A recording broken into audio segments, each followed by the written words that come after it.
All right, it's a Friday, so we get the injury report from Shane Steichen, and the news is pretty good, as you're going to hear. Bernard Ryman, the only guy ruled out for Sunday against the Jets. You got to win this game. Steichen knows it. The Colts know it. There's got to be a sense of urgency around here, right? Shane Steichen talks about that and more. All right, the only guy we're ruling out for this game is Bernie right now. Do you think it's a long-term thing with him, or how do you think? I don't. I think it'll be week to week. He'll be progressing, though. We'll see. Is Pitt back? Pitt, it'll be back, yeah. Was he full today? Yeah, he was out there full. He's ready to roll.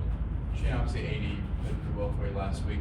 With Pitt back, how do you kind of view that? Yeah, you manage that with the rotation with those guys. I mean, he's going to get his snaps. AD's going to get his snaps. Everyone's going to get their snaps. But obviously, you got 4 guys, and when you're in 11 personnel, only 3 can be out there, so we'll manage those snaps. With Pitt, what do you think he brings to the offense? Obviously, you know who he is, but just leadership, play style. Everything that you just said, leadership, play style. But, when we need something in the clutch, he usually comes up big for us. He's come up big for us this year, last year, and obviously previous year. So it'd be good to get him back out there. What have you seen from Gonzalez last 2 weeks? Toughness, obviously a rookie, but obviously the progression that he's made over the last couple of weeks, stepping into that role, has been promising. So to get him out there, get those more game reps, will be good for him. We talked about the standard in that room quite a bit, but there are 3 rookies starting on the offensive line. Just how does that standard Tony set elevate those guys when they do play? I think it's awesome. I think Tony has done a great job of setting the standard from day one when he's came in there. He coaches everyone the same, whether they're a rookie or a 7-year vet. He's done a phenomenal job with that room, and I think the guys feed off that. So excited for all those guys' opportunities. Different week for Anthony. Yeah. Just coming back as a starter. Just how do you think he's handled it since you told him that this is his job? Phenomenal. He's done a great job. Obviously, it's stacked in the last 2 weeks, and then this week, seeing great growth. Like I said, not a finished product, but he had a phenomenal week this week. Do you view 2 weeks and what he needed to do off the field can help accuracy on the field, or do you view that as something separate? Yeah, I think that's a work in progress too, that stuff, but obviously it'll help. All that other stuff that we talked about is the most important stuff right now, and he's taking that in stride. JT, it seemed like pretty feast or famine with the run game last week. Do you just view that as life with an NFL run game, or do you view that as we got to get those negative runs? Yeah, we got to be positive. We got to be efficient on first and second down. Is going to be a big thing for us. We don't want to get in these second and long situations, but obviously having Anthony back would definitely help that.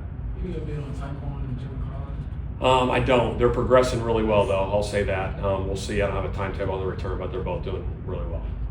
Between the post-game comments Sunday with some of the defensive leaders and then the quarterback switch, have you noticed any change in tone or intensity or urgency this week? Absolutely. I thought we had a hell of a week of practice. I really did.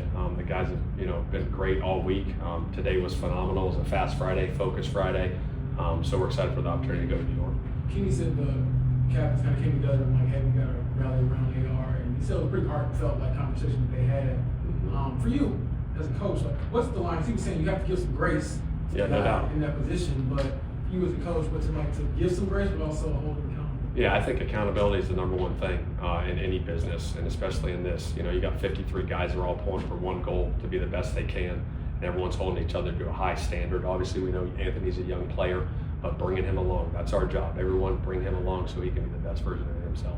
This past couple of weeks, we've heard about a lot of growth with Anthony, but so we've talked about it's kind of a little bit new territory for you as well to make a decision that big and handle it. Is there something that you've learned about just the head coach role that you wouldn't have known without going through that? Yeah, I mean, it's great growth for everybody, right? You got to make decisions that you think are the best for the team in certain situations.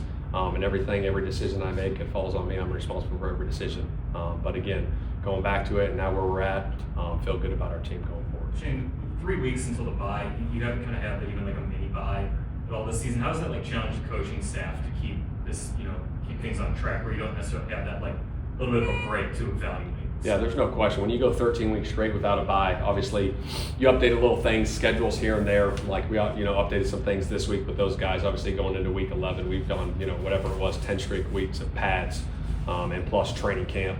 So making sure these guys are fresh going into Sunday.